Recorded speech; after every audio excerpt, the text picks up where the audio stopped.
ప్రార్థన చేసుకుందాం. ప్రేమగల తండ్రి, పరిశుద్ధుడానికి స్తోత్రం నాయన. ఈ ఉదయకాలపు పునరుద్ధాన ఆరాధనలో నీ ఆత్మ నా మధ్యలోనికి దిగివచ్చి మాతో నువ్వు మాట్లాడినందుకై నీకు స్తోత్రం నాయన.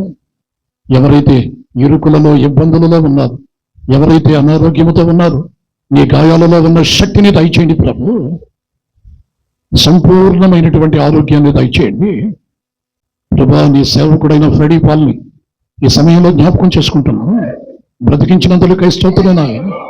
కాళ్ళని మీరు ముట్టినందుకై నీకు స్తోత్రం.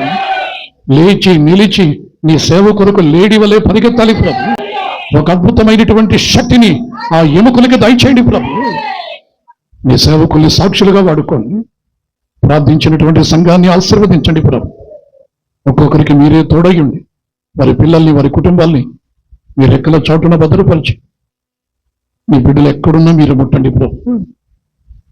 మీ హస్తపు నీడలో దాచుకోండి ప్రభు.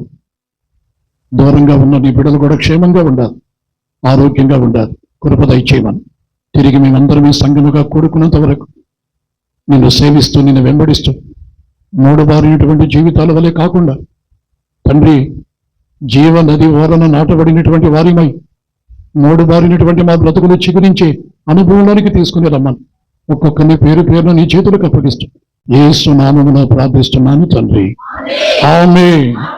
మన తండ్రి అయిన దేవుని ప్రేమ, కుమారుడైన యేసయ్య కృప, పరిశుద్ధాత్మని యొక్క సన్నిధి సహవాసం, లోకములో దేవునిని వెంబడిస్తున్నటువంటి సకల పరిశుద్ధులకును మనందరికీ నిత్యము తోడై అంతము వరకు నడిపించును గాక. ఆమేన్. హల్లెలూయా.